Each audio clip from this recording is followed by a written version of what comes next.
Welcome back to America's Fractured Politics.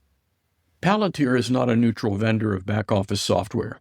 It is the operating system for a surveillance state that is being quietly bolted onto the machinery of American governance. Its business model is to burrow into the deepest data pipes of the federal government, fuse everything together, and then sell the state back its own omniscience with as little democratic oversight as possible. Imagine for a moment that every part of your life that touches the government, your taxes, your medical claims, your passport, your travel history, your social media posts that got scraped into some open source intelligence feed, your car registration, the time you got pulled over and left off with a warning, your immigration records, your student loans. Imagine all of that sitting in one vast humming system. Now imagine that system doesn't live inside the government at all. It's built, maintained, and continuously upgraded by a private company whose leaders openly fantasize about remaking how states wield power. That company is Palantir. And if you're a Democrat or anyone who claims to care about civil rights, equal protection, and the rule of law, you should be far more afraid of Palantir than you are of whatever latest outrage is dominating the cable news chyron. In this episode, we're going to unpack what Palantir actually is, what it's already doing inside the U.S. government, how it's positioning itself as the indispensable operating system of the modern state, and why that should set off every alarm bell in the Democratic Party. On paper, Palantir Technologies is a data analytics and operational AI firm. That's the anodyne language they use for what they sell. Software platforms with names like Gotham, Foundry, and AIP, the artificial intelligence platform, sold to governments, militaries, and giant corporations. In reality, Palantir is the connective tissue that lets agencies pull in almost everything: tax records, immigration files, military intelligence, police reports, social media posts, biometric data, travel histories, commercial data bought from brokers, the whole scattered mess, and melt it down into a single, queryable, constantly updated picture of people's lives. Gotham is their flagship for law enforcement and intelligence agencies. Think of it as a map where every data point the state has on you becomes a node that can be searched, scored, and linked. Analysts can pull you up based on a tattoo, an address, a phone number, an immigration status, a username, a travel pattern. They can see who you know, where you've been, and who you might be connected to, according to the system's matching pattern logic. Foundry is the civilian side of that coin. It takes massive, messy government data sets, tax records, benefit systems, procurement databases, health claims, and reorganizes them into an integrated platform. Suddenly, what used to be siloed and clunky becomes fluid. Cross-agency profiles, risk scores, anomaly detections, automated flags. It's the difference between leafing through a filing cabinet and typing a name into a search bar. Palantir is adamant that it's not a data company. They like to say they don't own your data, they just provide the tools. It's like saying the NSA isn't dangerous because it technically doesn't own the fiber optic cables. The power isn't in the storage. The power is in the modeling, the ability to correlate, rank, and weaponize information. Let's talk about what this looks like in practice, because the damage is not theoretical. It's not sci-fi thought experiment. It's already happening. The U.S. government has poured billions into Palantir over the last decade and a half. This isn't a side gig or a pilot project. Palantir has become a regular fixture in the federal budget, the place agencies go when they have a complex data problem and no internal capacity or no political will to build their own tools. Under Donald Trump's renewed presidency, that relationship has only deepened. Palantir's federal revenue has surged as agencies sign huge multi-year deals that plug Palantir into the heart of some of the most sensitive functions of the state: intelligence, immigration, defense, and finance. This money is not paying for nicer dashboards and conference rooms. It is paying for systems that fundamentally alter the relationship between citizen and state. Gotham lets law enforcement and federal agencies collapse weeks of investigative work into hours. You take what used to be static records, DMV files, police reports, subpoenaed social media accounts, travel logs, and you fuse them into an always-on web of suspicion. And here's the crucial shift. Suspicion no longer has to start with an incident. It doesn't require a crime, a tip, or a witness. It can start with a pattern detected by proprietary algorithms that no one outside the company and a small circle of officials can inspect. Maybe you live in the wrong neighborhood. have the wrong friends on Facebook, bought a one-way ticket, donated to the wrong organization, or used the wrong encrypted messaging app. The system connects the dots and suddenly you are a risk on a screen. That shift is measured in human lives, in deportation orders, in raids, in watch lists, in threat flags that followed people across agencies for years. Take immigration. Immigration and Customs Enforcement has poured hundreds of millions into Palantir platforms. Those systems integrate travel histories, visa records, biometrics, license plate reader data, and social media feeds into case management tools that generate enforcement priorities and deportation lists. Immigration enforcement isn't just something that happens when agents stumble across someone. It's something the system discovers.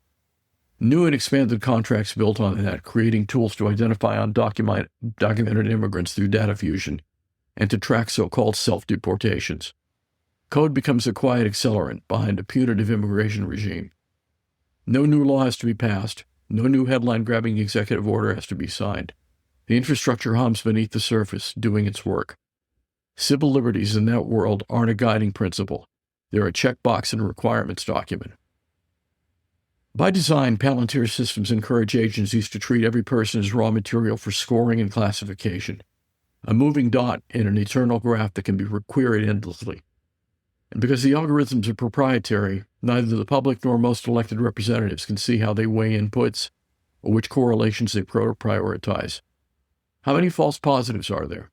Whose communities are over-policed and over-flagged? We don't get to know. But the outputs, the lists, the dashboards, the risk scores are treated as authoritative. They inform who gets pulled out of a line at an airport, who gets audited, which neighborhoods get predictive policing patrols, which targets get elevated in a military kill chain. That's not just making government more efficient. It's outsourcing judgment itself to a code that no democratic institution meaningfully controls. If you want to understand how entrenched Palantir is becoming, follow the contracts. The Pentagon has given Palantir massive multi-year agreements to support battlefield intelligence and AI-driven analysis. Individual branches, the Army, the Air Force, the Navy, are signing long-term enterprise deals that make Palantir the default vendor for data integration and AI. The Army, for example, has inked a 10-year software and data agreement worth up to tens of billions of dollars. That deal consolidates dozens of previous smaller contracts into one Palantir-centric ecosystem. It's no longer try this tool and see if it works. Its operations run on this show now. When Google employees revolted against Project Maven, the Pentagon's early attempt to fold AI into drone targeting, Google backed away. Palantir then stepped in. They were happy to be the company that builds the brain of algorithmic warfare when Silicon Valley's more image-conscious firms get squeamish. New deals are pushing Palantir into Navy logistics and shipbuilding, building AI-driven systems to manage fleets and factories. Across the services, Palantir is wiring itself into air and missile defense, sensor fusion, command and control. There's a pipeline of data. Palantir wants to be at the valve, and they are not stopping at defense. On the civilian side, Palantir engineers have been embedded inside agencies like the IRS, reorganizing tax data in Foundry to create integrated views of taxpayers that the agency never had before. On paper, this is about catching high-end tax cheats and complex fraud schemes. In practice, it gives the state a much more detailed, easily searchable picture of ordinary people's financial lives, structured by our private vendors' assumptions about what looks anomalous. Civilian agencies in new Trump-era offices obsessed with efficiency and modernization are leaning on Palantir for integrated budget views, sending dashboards, and analytics platforms. They're putting Palantir's software at the center of day-to-day governance. And here's the genius and the danger of Palantir's strategy. The more essential the tools become, the easier it is for the company to argue that any attempt to scale them back would be reckless. Want to reduce your dependence on Palantir? Suddenly you're compromising national security or undermining readiness, or leaving money on the table by not being data-driven. The Pentagon's budgets now carve out huge sums specifically for AI, and Palantir is one of the biggest beneficiaries. Their executives proudly pitch Palantir as the default platform for government AI, bragging about how fast they can stitch foundation models into classified and unclassified workflows. Once they control that orchestration layer, the system that decides what data goes to which model, what the model can do, and which human gets the final confirmation. They're not just selling tools. They're defining how decisions get made.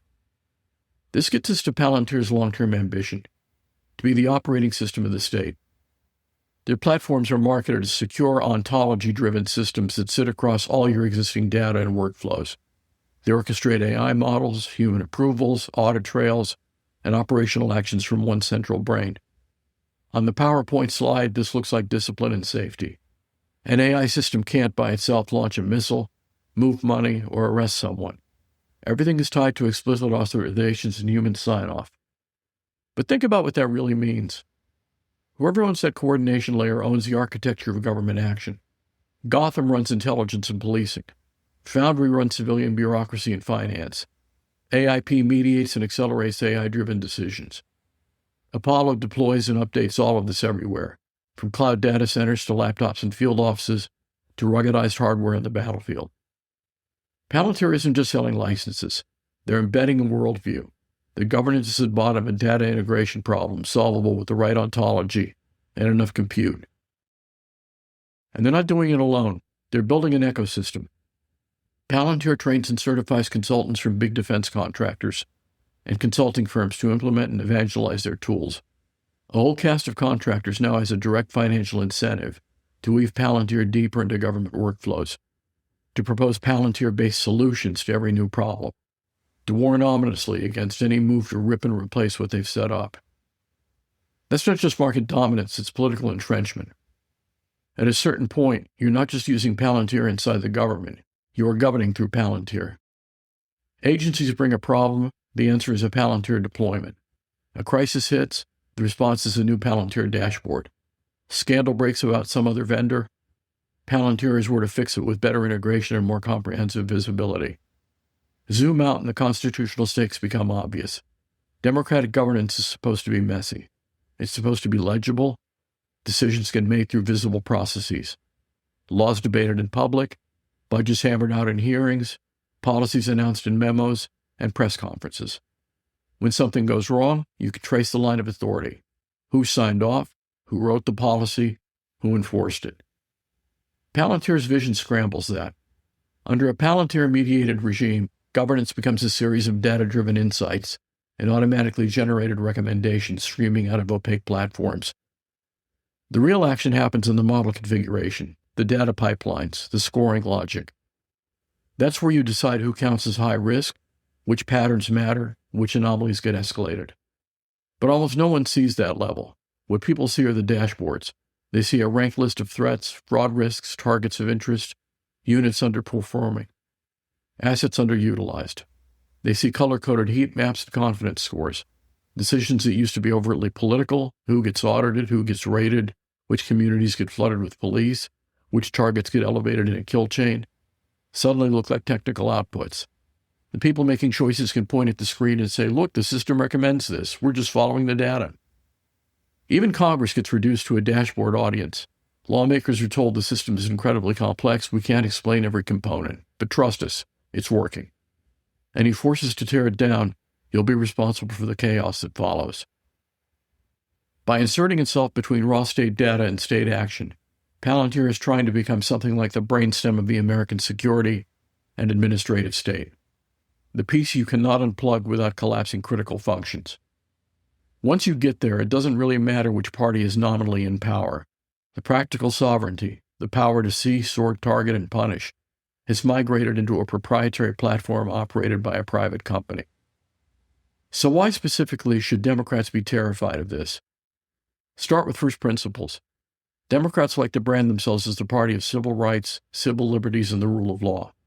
They rail, correctly, against voter suppression, against politicized law enforcement, against the weaponization of the state against minorities, activists, and opponents. But Palantir is busy building the perfect tool set for that weaponization. The same integrated data platforms that are sold today as tools to root out fraud or optimize public services can tomorrow be turned against protesters, journalists, Muslim communities, immigrants, climate activists, Black Lives Matter organizers, labor unions, anyone who lands on the wrong side of an administration's priorities. The same Gotham instance that fuses gang databases, license plate reader data, in social media monitoring can be returned to track extremists defined however the White House of the day prefers. Is an extremist someone who posts violent threats or someone who donates to an organization the ruling party doesn't like? That's not a software question. That's a political question. The software just makes the targeting easier. The IRS dashboards that make it easier to audit wealthy tax cheats can be pointed at political enemies first and everyone else later. An administration with no respect for norms can quietly direct enforcement resources, relying on Palantir's tools to surface targets and to maintain the illusion that it's just following the data. Once that infrastructure is built, you don't get to decide who uses it. That's a crucial point. The Trump administration's enthusiastic embrace of Palantir is a warning, not an anomaly. When Democrats are in power, they will inherit the same tools. They will be told by career officials and by contractors that these systems are indispensable, that turning them off would be irresponsible, that the threats are too grave to give up such powerful visibility. And here's where it gets especially dangerous. Democrats, thinking of themselves as the good guys, will be tempted to keep the machine humming, only with more oversight, more safeguards, and more internal policies. They'll tell themselves they're using Palantir responsibly to catch polluters, to target white supremacist violence, to find tax cheats, to stop corporate abuses. But the underlying architecture, the idea that it is normal and acceptable for the state to have this kind of fused, AI-mediated, vendor-controlled visibility into everyone's lives, will remain in place. It will grow more powerful with each new data set and each new model wired in. Eventually, another administration will come in that does not share those scruples. And at that point, the debate will not be about whether to build a machine. The machine will already be there. The only question will be how aggressively to use it. That is the trap. Palantir is not just selling software. It is building an apparatus of control that is extremely difficult for any party, Democratic, Republican, or something more extreme, to give up once it's in place. If Democrats don't treat that as an emergency now, they will wake up later to find that the tools they failed to stop are being used to dismantle the very democracy they claim to defend. So when you hear about Palantir landing another massive federal contract, or about some agency modernizing with cutting-edge AI and data integration, understand what's really at stake. This isn't just about technology.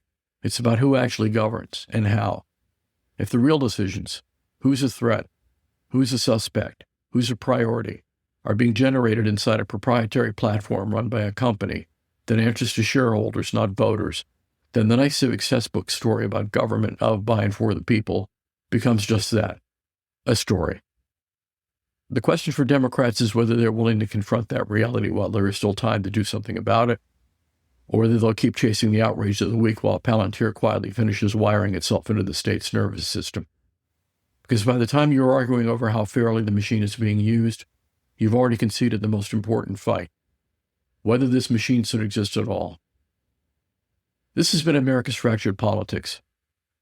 Thank you for contributing. Thank you for your comments. Thank you for listening. And please remember, be vigilant. It matters.